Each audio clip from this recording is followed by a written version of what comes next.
ತಿಂಗಳಾದ್ಮೇಲೆ ಜ್ಞಾನೋದಯ ಆಗಿದೆ. ಈ ಕಾಲೋನಿಯ 7ನೇ ರಸ್ತೆಯಲ್ಲಿರುವ ನಿವಾಸಿಗಳು ದಯವಿಟ್ಟು ಈಗ ಈ ಕೆಲಸ ಮಾಡಿರೋದು ಒಳ್ಳೇದ ಕೆಟ್ಟದ ನಿಮ್ಮ ಬಾಯಿಂದನೇ ನಮ್ಮ ಹೇಳಿ ಸರ್. ಮೊದಲು ತುಂಬ ಹಳೆ ಪೈಪ್ ಇತ್ತು, ಅದನ್ನು ಕಳೆದು ಹೊಸ ಪೈಪ್ ಹಾಕಿದ್ದಾರೆ. ಈಗ ಸ್ವಲ್ಪ ಚೆನ್ನಾಗಿ ಬರ್ತಾ ಇದೆ ನೀರು. ಇನ್ನೂ ಸ್ವಲ್ಪ ಕೆಲಸ ಸ್ವಲ್ಪ ಬಾಕಿ ಇದೆ ಅನ್ಸುತ್ತೆ. ಪ್ರೆಷರ್ ಬರ್ತದೆ. ಓವರ್ ಮುಂಚೆಗಿಂತ ಈಗ ಪರವಾಗಿಲ್ಲ, ಚೆನ್ನಾಗಿ ಬರ್ತಾ ಇದೆ. ಇದು ಸತ್ಯಾಂಶತೆ. ಏನೋ ಇವರು ಸುಳ್ಳು ಸುದ್ದಿ, ಇದು ಸುದ್ದಿಯೇ ಸುಳ್ಳು ಎನ್ನೋದಕ್ಕೆ ಇಲ್ಲಿನ ನಿವಾಸಿಗಳು ಸತ್ಯವನ್ನ ಹೇಳಿ ಇದು ನಮ್ಮ ನೆಚ್ಚಿನ ಶಾಸಕರು ತುಂಬಾ ಒಳ್ಳೆ ಕೆಲಸ ಮಾಡಿದ್ದಾರೆ. ಇಲ್ಲಿ ಇರೋದು ನಾವೆಲ್ಲರೂ ದಲಿತರು, ನಾವೆಲ್ಲ ಒಂದು ಅಂತ ಹೇಳಿ ಇವತ್ತು ಸುರೇಶ್ ಕುಮಾರ್ ಮಾಡಿರೋ ಕೆಲಸ ಮೆಚ್ಚುಗೆ ಕೆಲಸ, ಸಿಗ್ನೇಚರ್ ಅಂತೂ ಮಾಡ್ತಾ ಇದ್ದಾರೆ. ಇಲ್ಲೇ ನೋಡಿ ಖುದ್ದಾಗಿ ಅವರೇ ಬಂದು ಕೊಡಿ, ನಾವು ಸೈನ್ ಮಾಡ್ತೀವಿ, ನಾವು ಶಾಸಕರ ಬೆನ್ನಿಂದ ಇದೀವಿ ಅಂದ್ಬಿಟ್ಟು ಅವರೇ ಸಹಿ ಮಾಡ್ತಾ ಇದ್ದಾರೆ. ಎಲ್ಲರಿಗೂ ನಮಸ್ಕಾರ. ನನ್ನ ಹೆಸರು ಗುರುಮೂರ್ತಿ, ದಯಾನಂದ ನಗರ ವಾರ್ಡಿನ RJ ಕಾಲೋನಿಯ ನಿವಾಸಿ. ನಾನು ಇಲ್ಲೇ ಹುಟ್ಟಿ ಬೆಳೆದಿರೋಂಥ ಹುಡುಗ. ಯಾಕಂತಂದ್ರೆ ನಿನ್ನೆ ಒಂದು ವಿಡಿಯೋ ಯಾವುದೋ ಈ ಸಂಜೆ ನ್ಯೂಸ್ ಚಾನೆಲ್ನಲ್ಲಿ ಇದೇ ರೋಡಿನಲ್ಲಿ ಒಂದು ವಿಡಿಯೋ ಹರಿದು ಬರ್ತಾ ಇತ್ತು. ಆ ಸತ್ಯಾಂಶಕ್ಕೆ ತಿಳಿಯೋಕೆ ಇಲ್ಲಿ ಇದು ಒಂದು SC ಜನಾಂಗದವರು ಹೆಚ್ಚಿರೋದು ಎಲ್ಲರಿಗೂ ಗೊತ್ತಿರೋ RJ ಕಾಲೋನಿಯಲ್ಲಿ.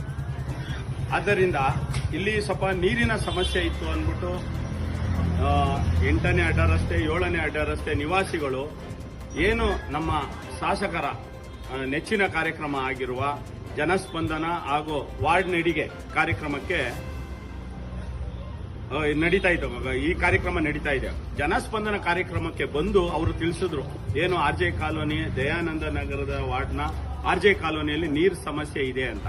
ತಕ್ಷಣ ಎಚ್ಚೆತ್ತುಕೊಂಡ ನಮ್ಮ ಶಾಸಕರು ಹಿರಿ ಅಧಿಕಾರಿಗಳನ್ನೆಲ್ಲ ಕಳಿಸಿ ಅಲ್ಲಿ ಫಸ್ಟ್ ಟೆಸ್ಟಿಂಗ್ ಮಾಡಿಸಿ 20 ವರ್ಷಗಳ ಹಿಂದೆ ಆಗಿರುವ ಈ ಪೈಪನ್ನು ತಕ್ಷಣ ಬದಲಾವಣೆ ಮಾಡಿ ಅಂದ್ಬಿಟ್ಟು ಅಧಿಕಾರಿಗಳ ಸೂಚನೆ ಕೊಟ್ಟಾದ್ಮೇಲೆ ಈ ಕಾಮಗಾರಿ ನಾವು ಕೈಯಲ್ಲಿ ಇಟ್ಕೊಂಡಿದ್ದು. ಈ ಕಾಮಗಾರಿಲಿ ಫಸ್ಟು 8ನೇ ಮುಖ್ಯ ರಸ್ತೆಯಲ್ಲಿ ನಾವು ಬದಲಾವಣೆ ಮಾಡ್ದೋ, ಹಾಗೂ ನೆಕ್ಸ್ಟ್ 7ನೇ ಮುಖ್ಯ ರಸ್ತೆಯಲ್ಲಿ ಬದಲಾವಣೆ ಮಾಡ್ದೋ.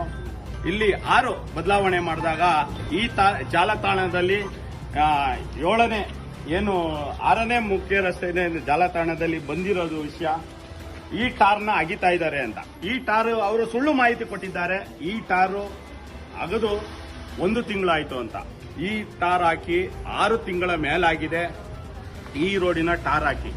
ಅದ ನಂತರ ಏನು ಈ ವಾಟರ್ ಲೈನ್ ಚೇಂಜ್ ಮಾಡೋದಲ್ಲಿ ಎಷ್ಟು ಬ್ಲಾಕ್ ಆಗಿತ್ತು ಅಂತ ಇಲ್ಲಿರೋ ಸ್ಥಳೀಯರೇ ನೆಕ್ಸ್ಟ್ ನಿಮ್ಮ ಮುಂದೆ ಬಂದು ಹೇಳೋ RJ ಕಾಲೋನಿಯ ಈ ಸ್ಥಳದಲ್ಲಿ ನಿಂತ್ಕೊಂಡು ಅಪಪ್ರಚಾರ ಮಾಡಿದವರಿಗೆ ತಕ್ಕ ಉತ್ತರವಾಗಿ ಇಲ್ಲಿಂದ ಸ್ಥಳೀಯರೇ ಅವರಿಗೆ ಉತ್ತರ ನೀಡುತ್ತಿದ್ದಾರೆ. ಇವರು ಇದೇ ರೋಡ್ ಯಾವ ರೀತಿ ಇತ್ತು ಆ ಪೈಪು ಅರ್ಧ ಬ್ಲಾಕ್ ಆಗಿತ್ತು. ಈಗ ನೆಕ್ಸ್ಟ್ ಇಲ್ಲಿರೋ ಎಲ್ಲರೂ ಗೊತ್ತಿರುತ್ತೆ. ಉದಾಹರಣೆಯಾಗಿ ಇಲ್ಲಿ ನೋಡಿ ಶಿಶುವಾರ RJ ಕಾಲೋನಿಯ ಶಿಶುವಾರ ನವೀಕರಣ ಆಗಿರ್ಬೋದು, ಟ್ರಸ್ಟ್ ಆಗಿರ್ಬೋದು, ಇದು ಕುಮಾರ್ ಅವರ ಅನುದಾನದಲ್ಲಿ ಈ ಬಡಾವಣೆಗೆ ಆಗಿರುವ ಕೆಲಸ ಆಗಿರೆ ಟಾರ್ ಆಗಿರ್ಬೋದು, ಅಭಿವೃದ್ಧಿ ಕೆಲಸಗಳು ನಡೀತಾ ಇರುತ್ತೆ. ಯಾಕಂತಂದ್ರೆ ಇಲ್ಲಿ ಇನ್ನೇನು ಇವರು 3 ವರ್ಷ ಇನ್ನೂ ಇರಲಿಲ್ಲ, 5 ವರ್ಷ ಇನ್ನೂ ಚುನಾವಣೆ ಇರ್ಬೋದು ಅಂತ ಇದ್ರು.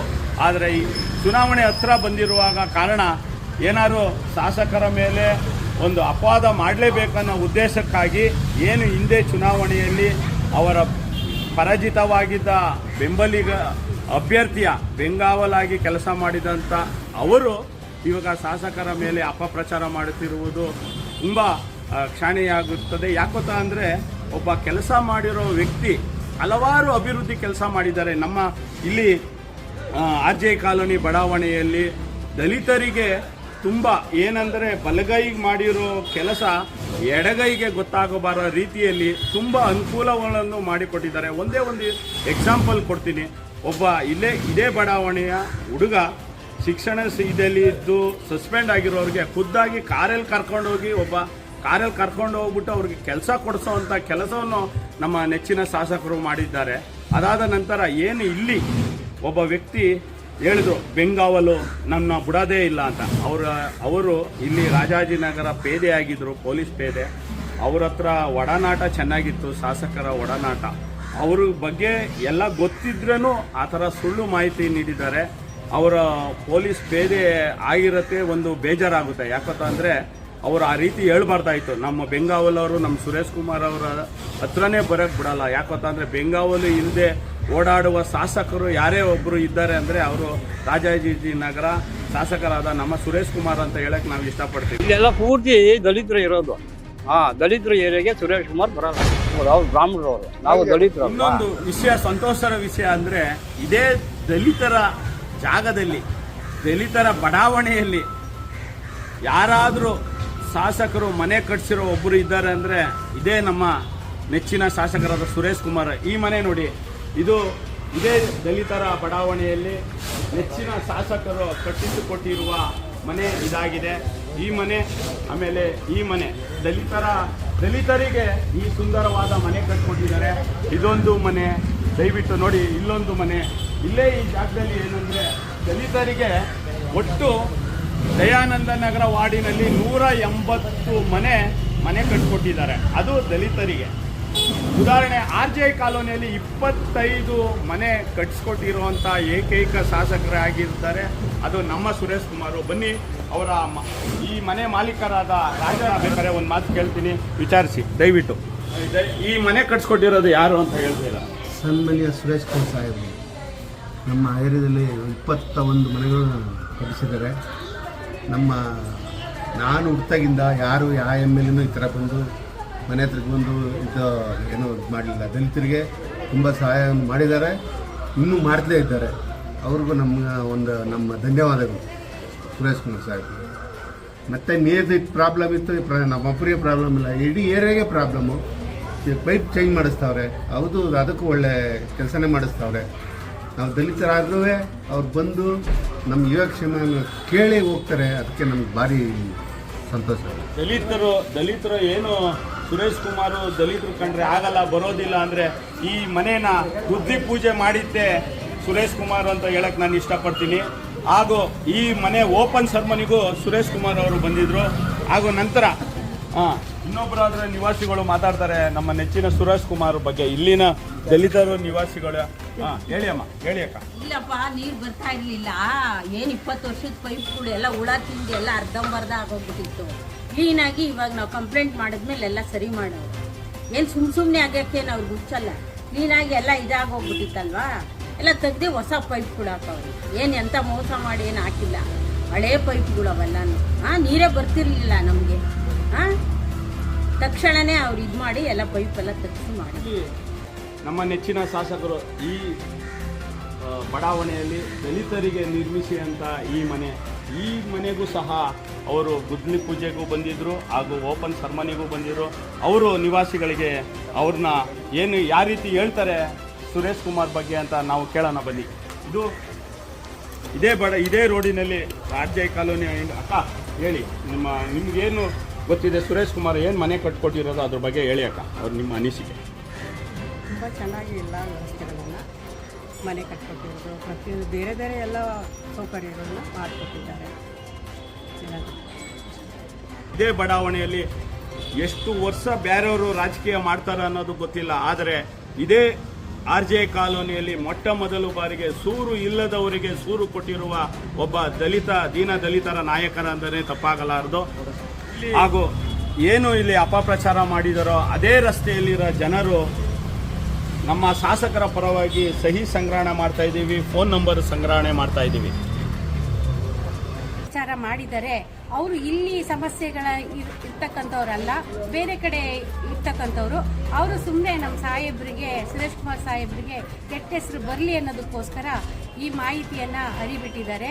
ದಯವಿಟ್ಟು ಇದಕ್ಕೆ ಅವ್ರಿಗೆ ತಕ್ಕ ಉತ್ತರ ಕೊಡಬೇಕು ನಾವು ಅಂತ ನಾನು ಇದು ಮಾಡ್ತಾ ಇದ್ದೀನಿ. ನಮ್ಮ ಸ್ಥಳೀಯರ ಹತ್ರ ಎಲ್ಲ ನಾವು ಮಾಹಿತಿ ತಗೊಂಡು ಮನೆ ಭೇಟಿ ಕೊಟ್ಟು ಸಿಗ್ನೇಚರ್ ಸಹ ಮೂಲಕ ಸಾಹೇಬರು ಏನು ಸೌಕರ್ಯ ಮಾಡಿದ್ದಾರೆ ಅವ್ರ ಫೀಲ್ಡಲ್ಲಿ ಎಲ್ಲರಿಗೂ ದಲಿತವ್ರಿಗೆ ಮನೆ ಕಟ್ಕೊಟ್ಟಿದ್ದಾರೆ.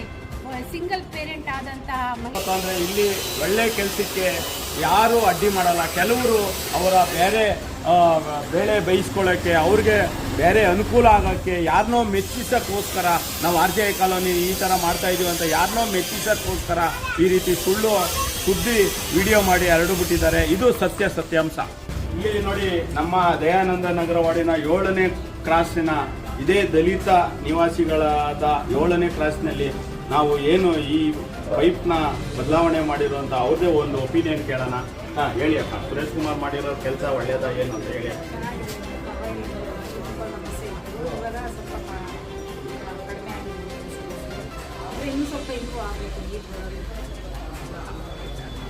ಈ ರೀತಿ ಏನು 25 ವರ್ಷಗಳ ಹಿಂದೆ ಈ ರೀತಿ ಪೈಪು ಏನು ತುಂಬ ಹಳೆ ಪೈಪು, ಲೀಕ್ ಆಗಿರೋ ಪೈಪು, ಇದೆಲ್ಲ ನಾವು ತುಂಬ ಒಳ್ಳೆ ವಿಷಯ ಅಂದರೆ ಸಹಿ ಸಂಗ್ರಹಣೆನೂ ಮಾಡ್ತಾ ಇದ್ದೀವಿ.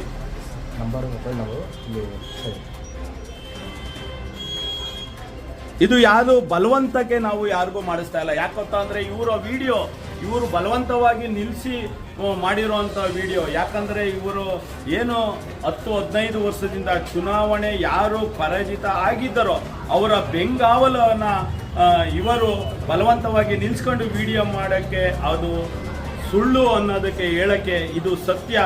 ಇದು ಸತ್ಯ. ನಮ್ಮ ನೆಚ್ಚಿನ ಶಾಸಕರು ಏನು ಈ ದಲಿತರ ಬಡಾವಣೆಯಲ್ಲಿ ಎಷ್ಟು ಅಭಿವೃದ್ಧಿ ಕೆಲಸ ಮಾಡಿದ್ದಾರೆ ಅನ್ನೋದಕ್ಕೆ ಈ ವಿಡಿಯೋನೇ ಸತ್ಯವಾಗಿ ನಾವು ಸಹಿ ಸಂಗ್ರಹಣೆ ಮಾಡ್ತಾ ಇದ್ದೀವಿ. ಇಲ್ಲಿ ಈ ದಯಾನಂದ ನಗರ ವಾರ್ಡಿನ ನಮ್ಮ RJ ಕಾಲೋನಿಯ 7ನೇ ಮುಖ್ಯ ರಸ್ತೆಯಲ್ಲಿರುವ ಇಲ್ಲಿ ಊರು ನಾವು ದಲಿತವರೇ, ಅವರಿಗೆ ಸುಂದರವಾದ ಮನೆ ಕಟ್ಕೊಟ್ಟಿರೋದು ನಮ್ಮ ನೆಚ್ಚಿನ ಸುರೇಶ್ ಕುಮಾರ್ ಅವರೇ. ಅಣ್ಣ, ದಯವಿಟ್ಟು ಹೇಳಿ, ನಿಮಗೆ ಮನೆ ಯಾರು ಕಟ್ಕೊಟ್ಟಿತ್ತು ಅಂತ ಹೇಳಿ. ಸುರೇಶ್ ಕುಮಾರ್ ಸಾರೇ ನಮಗೆ ಮನೆ ಕಟ್ಕೊಟ್ಟಿತ್ತು, ಅವ್ರಿಗೆ ಧನ್ಯವಾದಗಳು. ನೀರು ಕಟ್ಕೊಂಬಿಟ್ಟಿತ್ತು, ತುಂಬ ತಿಂಗಳಾರು ಗಟ್ಟಲೆ ಆಯಿತು. ಇವಾಗ ಏನೋ ಒಂದು ಸ್ವಲ್ಪ ಬರ್ತಾಯಿತ್ತು. ಈ ಪ್ರಕೃತಿ ಈ ವಾಟ್ರ್ ಬರೋದಕ್ಕೂ ಅವ್ರಿಗೂ ಇನ್ನೂ ಧನ್ಯವಾದಗಳು. ಅವರಿಂದ ಕೆಲಸನೂ ಆಯಿತು. ಇದು ದಯವಿಟ್ಟು ಸಹಿ ಅಣ್ಣ, ನಿಮ್ಮ ಹೆಸರು, ಇದು ಸಹಿ ಸಂಗ್ರಹಣೆ.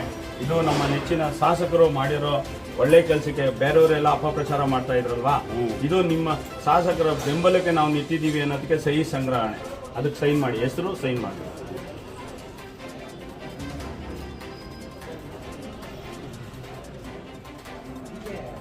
RJ ಕಾಲೋನಿಯ 7ನೇ ಮುಖ್ಯ ರಸ್ತೆಯಲ್ಲಿರುವ ಈ ವಿಜಯ ಅನ್ನೋರು ಇವರೇ ಮೊದಲನೆಯಾಗಿ ಏನು 10-15 ಜನ ಮಹಿಳೆಯರನ್ನ ಕರ್ಕೊಬಂದು ಶಾಸಕರ ಬಳಿ ಬಂದು ಈ ವಾಟರ್ ಲೈನ್ ಪೈಪ್ ಚೇಂಜ್ ಮಾಡಿ 25 ವರ್ಷವಾಗಿದೆ, ದಯವಿಟ್ಟು ಇದೊಂದು ಮಾಡಿಕೊಡಿ ಅಂತ ಮನವಿ ಇಟ್ಟಾದ ಮೇಲೇ ಈ ಕೆಲಸಕ್ಕೆ ಕೈ ಹಾಕಿರೋದು ನಮ್ಮ ನೆಚ್ಚಿನ ಶಾಸಕರು. ಇವರಿಗೆ ಅಪಪ್ರಚಾರ ಮಾಡೋಕ್ಕೆ ನೆನ್ನೆ ನಾನು ಆ ವಿಡಿಯೋ ನೋಡಿ, ಅಪಪ್ರಚಾರ ವಿಡಿಯೋ ನೋಡಿ ಇವ್ರ ಹತ್ರ ಬಂದು ಹೇಳಿದ್ಕೆ ಇಲ್ಲ ನಾವು ಹೇಳಿದ್ಕೆ ಅವ್ರು ಮಾಡ್ತಾ ಇರೋದು ಅಂತ ಅವ್ರು ಹೇಳಿದ್ದಾರೆ. ಅದಕ್ಕೆ ಖುದ್ದಾಗಿ ಅವರ ಮನೆ ಹತ್ರ ಬಂದಿದ್ದೀವಿ. ಅವ್ರು ಮಾತಾಡೋದನ್ನ ನೀವು ಕೇಳಬೇಕಾಗಿ ವಿನಂತಿ. ಹೌದು, ಇಲ್ಲಿ ತುಂಬ ವಾಟರ್ ಸಮಸ್ಯೆ ಇತ್ತು, ಅದಕ್ಕೆ ಸರ್ ಪ್ರಾಬ್ಲಮ್ ಆಗಿದೆ ಅನ್ನೋದಕ್ಕೆ ಹಳೆ ಪೈಪ್ ಆಗಿರ್ಬೋದು, ಪೈಪ್ ಚೇಂಜ್ ಮಾಡಿ ನೋಡೋಣ ಬಿಡಿ ಅಂತ ಅಂದರು. ಸರಿ, ಅದೊಂದು ಮಾಡಿಸಿ ಸರ್. ಅದು ನಮ್ಮ ಊರು ಹಬ್ಬ ಬೇರೆ ಇತ್ತು, ಅದಾದ್ಮೇಲೆ ಸ್ಟಾರ್ಟ್ ಮಾಡ್ಕೊಡ್ತೀವಮ್ಮ ಅಂತಂದು ಅದಾದ್ಮೇಲೆ ಸ್ಟಾರ್ಟ್ ಮಾಡಿದ್ದಾರೆ. ಈಗ ಹೊಸ ಪೈಪ್ ಹಾಕಿದ್ದಾರೆ. ಆಲ್ರೆಡಿ ಹಾಕಿದ ಪೈಪಲ್ಲಿ ಸ್ವಲ್ಪ ಚೆನ್ನಾಗಿರಲಿಲ್ಲ, ತುಂಬ ವರ್ಷದಿಂದ ಇತ್ತು, ಅದನ್ನು ನಾವು ನೋಡಿದ್ವಿ. ಈಗ ಪೈಪ್ ಹಾಕಿದ್ದಾರೆ, ಇವಾಗ ಸ್ವಲ್ಪ ಪರವಾಗಿಲ್ಲ ಮುಂಚೆಗಿಂತ. ಅಪ್ಪನ ಮನೆ ದುಡ್ಡು ಇದು. ಈ ರೋಡ್ ನೀವೇನು ನೋಡ್ತಾ ಇದ್ರಲ್ಲ, ದೃಶ್ಯ ನೋಡ್ತಾ ಇದ್ರಲ್ಲ, ಇಲ್ಲಿಂದ ಆ ಡೆಡ್ ಎಂಡ್ ವರೆಗೂ ಈ ಅಪಪ್ರಚಾರ ವಿಡಿಯೋದಲ್ಲಿ ಒಬ್ಬ ವ್ಯಕ್ತಿ ಏನು ರಾಜಕೀಯ ವಿಶ್ಲೇಷಣೆ ಥರ ಎಲ್ಲ ಒಂದು ಮನಸ್ಸು ಕರಗೋ ಥರ ಅಂತ ಮಾತಾಡೋ ವ್ಯಕ್ತಿ ಬಗ್ಗೆ ನಾನು ಹೇಳಕ್ಕೆ ಇಷ್ಟಪಡ್ತೀನಿ. ಅವರು ಇಲ್ಲಿರೋ ನಿವಾಸಿಗಳು ಮನೆ ಇರ್ಬೋದು, ಆದರೆ ಅವರು ಮನೆ ಖಾಲಿ ಮಾಡ್ಕೊಂಡು ಹೋಗಿ ತಿಂಗಳಿಗೋ 2 ತಿಂಗಳಿಗೋ ಒಂದ್ಸಲಿ ಬರೋರಿಗೆ ನಮ್ಮ ಶಾಸಕರ ಬಗ್ಗೆ ಅವ್ರಿಗೇನು ಗೊತ್ತಿದೆ ಅಂತ. ಯಾಕೆ ಗೊತ್ತಾ ಅಂದರೆ ನಿಮಗೆಲ್ಲರೂ ಗೊತ್ತಿರಬೇಕು. ಯಾಕಂದರೆ ಅವ್ರ ಹೆಸರು ಶಿವಕುಮಾರ್. ಯಾಕಂದರೆ ಅವರು ಏನು ದಲಿತ ಕವಿ ಸಿದ್ಧಲಿಂಗಯ್ಯ ಇದ್ದಾರೋ ಅವರ ಸ್ವಂತ ತಮ್ಮ ಅವರು. ಯಾಕೊತ್ತಾ ಈ ವಿಷಯ ಯಾಕೆ ನಾನು ಹೇಳ್ತೀನಿ ಅಂದರೆ, ಅವರು MLC ಆಗಿದ್ದಾಗ ಅವ್ರಿಗೆ ಬರೋ ವರ್ಷ ಫಂಡು ಏನು ಅವರು ಅವಧಿಯಲ್ಲಿ 28 ಕೋಟಿ ಮೇಲೆ ಹೆಚ್ಚು ಅವಧಿ ಬಂದಾಗ 1 ರೂಪಾಯಿ ತಗೊಬಂದು ಈ ದಲಿತ ಏರಿಯಾದಲ್ಲಿ ಒಂದು ಅಭಿವೃದ್ಧಿ ಕೆಲಸ ಮಾಡ್ಬೋದಾಗಿತ್ತು. ಇವರು ರಾಜಕೀಯ ವಿಶ್ಲೇಷಣೆ ಕೊಡ್ತಾರೆ, ಆದರೆ ಅವರ ಕೊಡೋದಲ್ಲಿ ಅವರ ಕೊಡುಗೆ ಅನ್ನೋದು ನಾವು ಇದರಲ್ಲಿ ಬೇಕಾದ್ರೆ. ಯಾಕಂದರೆ ಅವರ ಅಣ್ಣ MLC ಆಗಿರಬೇಕಾದ್ರೆ ಅವ್ರಿಗೆ ಅನುದಾನನ ತಗೊಬಂದು ನಮ್ಮ ಬಡಾವಣೆನ ಅಲ್ಲಿ ಯಾವುದಾದ್ರೂ 1 ರೂಪಾಯಿ ಕೆಲಸನೂ ಅವರು ಮಾಡಿಲ್ಲ. ಆ ಥರ ಇದ್ದಾಗ ಯಾವ ರೀತಿ ಒಬ್ಬರ ಮೇಲೆ ಆ ವಿಶ್ಲೇಷಣೆ ಕೊಡ್ತಾರೋ ನನಗಂತೂ ಅರ್ಥ ಆಗಲ್ಲ. ಇದು ಅವರು ಯೋಚನೆ ಮಾಡಬೇಕು. ನಮ್ಮ ಅಣ್ಣ MLC ಆದಾಗ ಫಂಡ್ ತಗೊಬಂದು ಇಲ್ಲೂ ಅಭಿವೃದ್ಧಿ ಮಾಡ್ಬೋದು ಆಯಿತು ಅಂತ. ಯಾಕಂತಂದರೆ ಈ ಸುಳ್ಳು ಸುದ್ದಿಲಿ ಅವರು ಒಬ್ಬ ವ್ಯಕ್ತಿ ಇದ್ದರು. ಅದಕ್ಕೋಸ್ಕರ ನಾನು ಅವ್ರ ಬಗ್ಗೆನೂ ಮಾತಾಡೋಕ್ಕೆ ನಾನು ಇಷ್ಟಪಡ್ತೀನಿ.